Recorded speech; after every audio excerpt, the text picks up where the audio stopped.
Hello বন্ধুরা, সবাই কেমন আছেন? আশা করছি সবাই খুব ভালো আছেন এবং সুস্থ আছেন।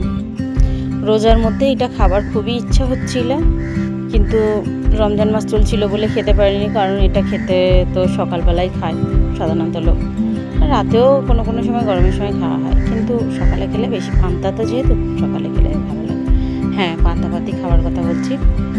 সেই জন্য আমি আজকে ভাবলাম যে রোজা হয়ে গিয়েছে, বেশ কদিন হয়ে গেল, ঈদ কেটে গেল, আজকে পান্তা ভাত খাওয়ার জন্য খুবই কেমন হচ্ছিল, বাড়িতেও সবাই বলছিল। তা প্রথমে আমি আলু ভাজার জন্য কিছুটা আলু কেটে কড়াইয়ের মধ্যে একটু তেল দিয়ে একটুখানি লবণ দিয়ে তার মধ্যে কেটে রাখা ধুয়ে রাখা আলুগুলোকে দিয়ে দিলাম। আমার চ্যানেলটা ভালো লাগলে অবশ্যই আমার চ্যানেলটাকে সাবস্ক্রাইব করবেন এবং লাইক করতে ভুলবেন না। তারপরে আলুটা একটুখানি ভাজা ভাজা হয়ে গেলে ওর মধ্যে 1 চামচের মতো হলুদ গুঁড়ো দিয়ে খুন্তির সাহায্যে ভালোভাবে নেড়ে নিলাম। নিয়ে আবারও কিছুক্ষণ রেখে দেব। আলুটা অর্ধেক মতো সিদ্ধ হয়ে আসলে এর মধ্যে আমি কাঁচা পেঁয়াজ দেবো কেটে রাখা। এখানে আমি একটা পেঁয়াজ ব্যবহার করেছি, পেঁয়াজটা চাইলে আপনারা বাড়িয়ে বা কমিয়ে দিতে পারেন। আবারও কিছুক্ষণ চাপা দিয়ে দেব, দিয়ে এবার বেশ ভালোভাবে সব দিক থেকে নেড়ে নেব।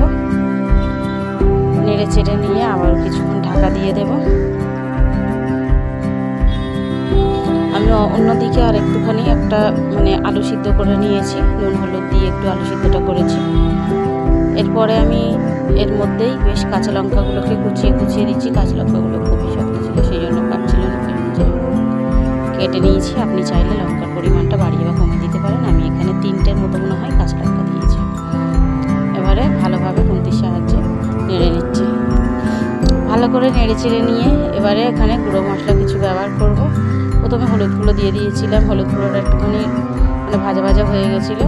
তারপরে আমি বেশ কিছুক্ষণ পরে একটু জিরে মরিচের গুঁড়ো আর একটুখানি লঙ্কার গুঁড়ো দিয়ে ভালোভাবে নেড়ে চেড়ে নেব। রোজা করতে করতে পান্তা ভাতটা খাওয়ার ইচ্ছা ছিল, কিন্তু খাওয়া হয়নি। কিন্তু সত্যি কথা বলতে পান্তা ভাতটা যখন খেয়েছি ঈদ হয়ে গেলে, ঈদের সময় যেহেতু রোজা করে উঠে ঈদের সময় খুবই রিচ খাওয়া হয়ে যাচ্ছিলো, ভালো লাগছিল, সেই জন্য এটা খেতে খুবই ভালো লেগেছে। এবারে আমি 2টো শুকনো লঙ্কা পুড়িয়ে নিচ্ছি, ভাতের সঙ্গে দেবো বলে, দেখতে পাচ্ছেন।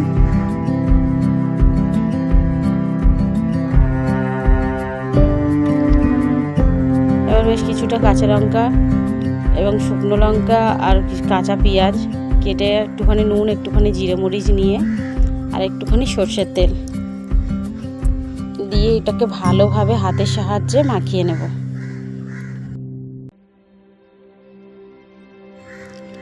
এটাকে ভালোভাবে হাতের সাহায্যে মাখিয়ে নেব।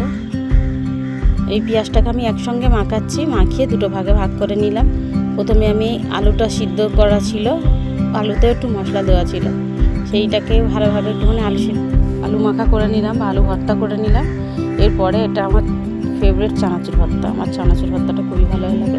আপনাদের যদি কারোর ভালো লাগে অবশ্যই আমাকে কমেন্ট করে জানাবেন।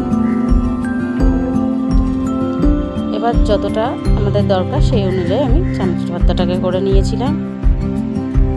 এখানে আমি কিছুটা পান্তা ভাত নিয়েছি, তারপরে কাঁচা লঙ্কা, শুকনো লঙ্কা, পেঁয়াজ যা যা করেছি সব কিছুটাই একটু একটু করে নিয়ে নিয়েছি।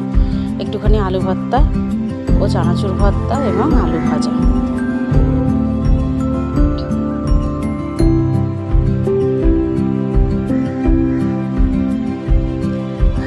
এবারে আমি বেশ কিছুটা লেবু চেপে নেব।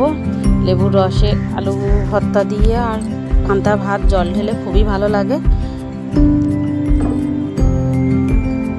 কাঁচা লঙ্কা, শুকনো লঙ্কা মাখিয়ে নিয়ে জাস্ট এটা মুখে। আপনাদের কেমন লাগলো এটা ভিডিওটা দেখে অবশ্যই কমেন্ট করে জানাবেন এবং লাইক করতে ভুলবেন না। Thank you.